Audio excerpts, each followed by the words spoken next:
Lorsqu'on s'intéresse à l'investissement dans les immeubles de rapport, la première question souvent qu'on se pose, c'est où est-ce que j'achète mon immeuble de rapport? Quelle localisation? Quel secteur regarder? Eh bien, dans cette vidéo, je vais te donner des conseils très concrets sur la localisation de ton immeuble de rapport qui est très importante. Donc, si la question t'intéresse, je t'invite à regarder cette vidéo jusqu'à la fin.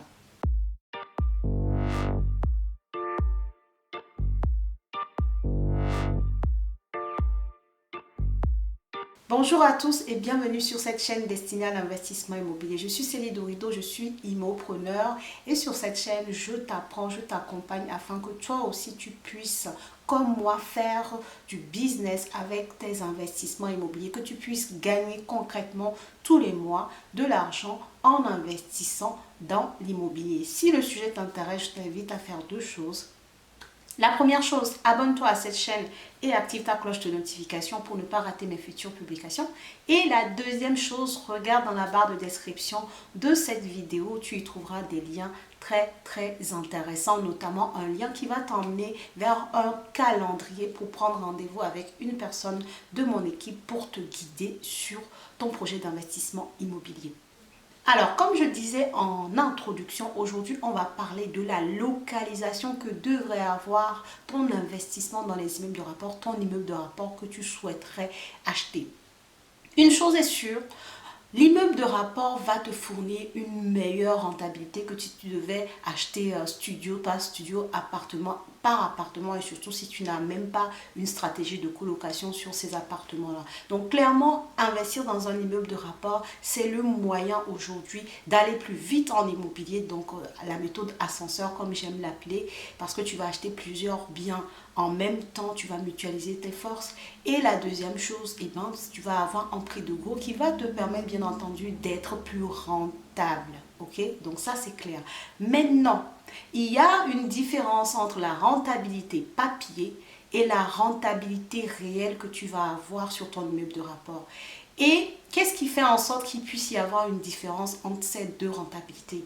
Eh bien, la différence va résider dans l'emplacement de ton immeuble de rapport. On sait aujourd'hui qu'en France, tu peux trouver des immeubles de rapport à moins de 150 000 euros, des fois même à moins de 100 000 euros. Maintenant, est-ce que c'est dans toutes les villes qu'on investit dans son immeuble de rapport? Non. Et d'où l'importance de cette vidéo et regarde là jusqu'à la fin. Sache que même pour un immeuble de rapport, le premier critère va rester l'emplacement. Et comme je disais tout à l'heure, ce qui est bien avec les immeubles de rapport, c'est que tu achètes plusieurs appartements en même temps. Et dans le même temps, la conséquence derrière, c'est que tu as plusieurs locataires à trouver pour que ta rentabilité papier soit réellement ta rentabilité et pratique en fait, si je puis dire ainsi. Donc, l'emplacement est important pour pouvoir trouver des locataires et remplir tes logements et donc pouvoir avoir cette rentabilité papier concrètement sur tes comptes à travers les loyers qui te seront versés. Qu'est-ce que je veux dire par un bon emplacement pour les immeubles de rapport? Déjà, le bon emplacement va passer par la bonne ville. Il y a des villes aujourd'hui en France qui sont des villes fantômes. Donc, ce qui va te permettre de savoir si la ville est dynamique, si la demande locative elle est forte. Parce que c'est ça qui est important pour nous quand on a un immeuble de rapport avec plusieurs appartements. Savoir si la demande locative est forte dans l'environnement. Et ce qui va te permettre d'avoir cette information, eh bien, c'est ton étude de marché. Dans le titre de marché, pour les immeubles de rapport, tu vas avoir deux choses à faire. Tu vas avoir l'étude de marché de la ville, d'accord? L'étude de la ville en général, pour savoir si c'est une ville dynamique, si c'est une ville qui perd beaucoup de sa population ou pas. Une ville qui a 10 000 habitants et qui perd 1000 habitants par an, ça veut dire qu'en 10 ans, il n'y a plus personne, tu vois?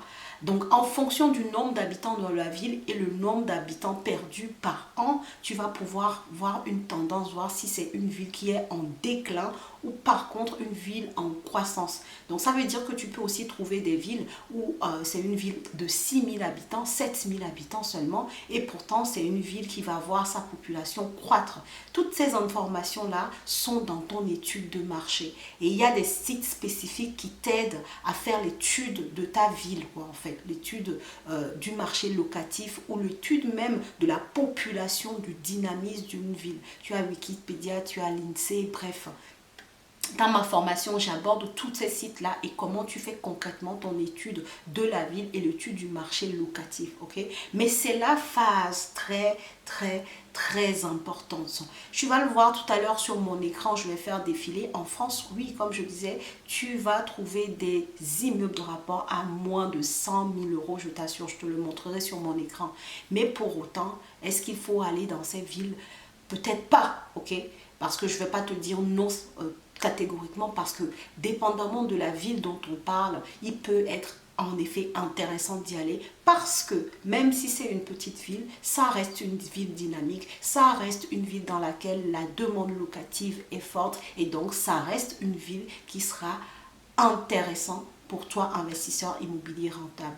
Donc voilà, si tu dois retenir une chose très importante, ça va être l'étude de la ville, d'accord, à travers les sites que je t'ai nommés, et également l'étude du marché locatif de la ville. Ok, tu vas sur le bon coin, tu regardes ce qui est loué, tu peux te passer pour un locataire étant en train de chercher un bien, tu appelles, par exemple, tu cibles des annonces qui datent par exemple de 2 semaines, tu appelles, voilà quoi, tu es en mode acteur, mais toi tu sais que tu es en train d'étudier le marché réel. Donc tu appelles un propriétaire qui a mis son annonce de location d'appartement dans cette ville et tu essaies de voir si le bien est toujours disponible. Si tu tombes sur un bien mis en location sur le bon coin, dans la ville qui t'intéresse, et qu'on te dit que l'annonce est mise en ligne depuis 1 mois et pour autant le propriétaire n'a pas encore trouvé de locataire, ça doit te poser question, ok? Et il y a une deuxième méthode également que je donne dans la formation qui te permet de tout de suite avoir la réponse à ta question, ok? Tu te fais passer pour un propriétaire. Bref, donc il y a des méthodes pour fignoler ton étude en général de la ville et également l'étude du dynamisme locatif de la ville dans laquelle tu souhaites investir, de l'emplacement de ton immeuble de rapport. Donc ça, c'est une chose. La deuxième chose, c'est que ton emplacement peut être également par rapport au centre d'intérêt autour de ton bien, autour de la ville. D'accord? Si on est sur des petites villes, il y a des petites villes, 5 000 habitants, 6 000 habitants, qui se situent juste à proximité de grandes métropoles. It's ok, c'est bon en fait, tu vois. Quel est le centre d'intérêt à côté? Et pour peu qu'il y ait des transports communs à côté, une gare qui relie la ville à d'autres villes plus grandes qu'elle, que ce soit par exemple l'autoroute qui relie bien cette ville à d'autres villes, bref. Est-ce que le transport est développé d'une façon générale dans cette ville-là? Est-ce qu'il y a peut-être à côté de ton immeuble de rapport un centre, un pôle universitaire, je ne sais pas, une école d'infirmières, un pôle hospitalier, tu vois, une usine de je ne sais quelle entreprise, une industrie quelconque, je ne sais pas, un gros centre logistique d'Amazon, bref. Quels sont les centres d'intérêt qui sont à côté, à 1 kilomètre autour de ton immeuble de rapport, par exemple? Tout ça, ça va te donner des indices sur le fait que, en réalité, tu peux trouver des locataires pour ton immeuble de rapport de 3, 4, 5, 6 appartements. Ok? J'espère que tu as compris la méthode parce que c'est très important. On n'achète pas un immeuble de rapport juste parce que il n'est pas cher.